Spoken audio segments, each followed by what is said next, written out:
2 tahun yang lalu, saya jalan ke 4 negara Afrika dan cukup lama tinggal di sana. Dan rencananya akhir tahun ini, saya akan ke Afrika Selatan juga cukup lama rencananya tinggal di sana. Saya cukup serius mempelajari Afrika. Prediksi saya mungkin bisa dikatakan nyeleneh, tapi itulah sontoloyo. Prediksi ini sebenarnya untuk saya pribadi, bukan untuk semua orang. Tapi kalau ada yang setuju, boleh juga dipakai sebagai referensi. Menurut saya, dalam 40 tahun ke depan, label Made in Afrika akan ada di mana-mana, seperti Made in China hari ini pada banyak negara di Eropa, seperti pada pakaian, handuk, gadget, handphone. Yang kita tahu pada saat ini di Eropa adalah kebanyakan Made in China. Prediksi saya berani mengatakan lebih jauh. Produk-produk Afrika sebentar lagi akan menggantikan barang-barang yang saat ini dibuat perusahaan Cina daratan, di mana Cina berencana memindahkan banyak pabriknya ke Afrika. Strategi ini seperti Amerika memindahkan pabriknya ke Cina di tahun 90-an, di tahun 2000-an. Banyak kemajuan telah dibuat oleh Afrika dengan perkembangan industrinya selama 10 tahun terakhir. Sebagian besar negara Afrika telah menikmati pertumbuhan ekonomi yang berkelanjutan, dalam beberapa kasus dengan tingkat pertumbuhannya di atas 5%, didukung oleh kenaikan harga komoditas, surplus anggaran, banyaknya investasi, dan mulai sedikit konflik. Bahkan di beberapa tempat konfliknya sudah hilang. Sektor jasa berkembang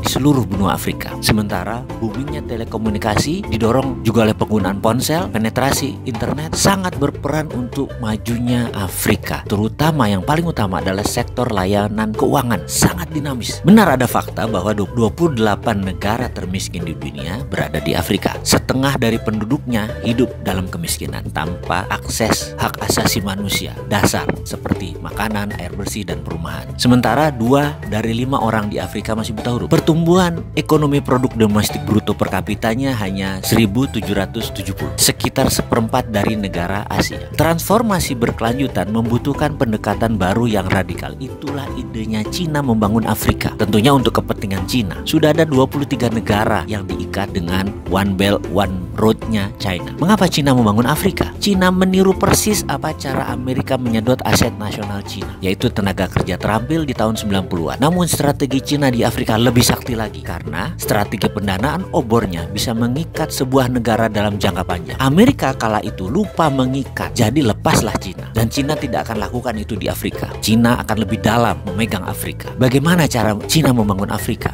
Manufaktur Afrika akan menjadi kunci keberhasilan Afrika. Bahan setengah jadi dikirim dari China, lalu dibuat bahan jadi oleh Afrika dan dikirim ke pasar Eropa. Dalam 5 tahun ini, strategi Cina di Afrika mulai menunjukkan hasilnya. Sektor manufaktur mulai tumbuh 9% per tahunnya, dan sektor pertanian tumbuh 17%. Walau Afrika saat ini hanya mengontribusi 2% dari manufaktur global, tapi kemajuannya terlihat jelas. Uni Afrika telah menempatkan sektor manufaktur di jantung agenda 2063-nya. Kerangka kerja strategis untuk transformasi sosial ekonomi benua ini selama 50 tahun ke depan, yang memiliki perjanjian dan dukungan penuh dari semua 55 negara, ditambah obor Cina. Saat ini, sebagian besar industri Afrika awalnya berfokus pada perakitan bernilai tambah rendah. Namun dalam 5 tahun ke depan, karena bahan baku yang diperlukan tersedia secara lokal, akan mulai ke arah produksi industri bernilai tambah tinggi. Cina di Afrika sudah mulai membangun industri bernilai tambah tinggi seperti perusahaan petrokimia dan berbagai mesin produksi lainnya. Industri petrokimia di Mesir misalnya, potensi untuk menciptakan ribuan tenaga kerja langsung, dan saya perkirakan akan membantu melipat gandakan ekspor Mesir dalam beberapa tahun ke depan. Untuk pertama kalinya Afrika akan memiliki industri dasar seperti plastik, bahan bangunan, suku cadang otomotif yang memungkinkan mereka memproduksi berbagai macam perakitan secara lokal. Afrika itu mulai menggeliat positif, terutama pada saat ketegangan perdagangan antara AS dan Cina yang berdampak pada produksi kedua negara tersebut. Kebanyakan Afrika yang mengambil keuntungan. Secara demografi, Afrika pada tahun 2050 akan memiliki tenaga kerja yang lebih besar dan lebih muda dari Cina atau India. Sektor manufaktur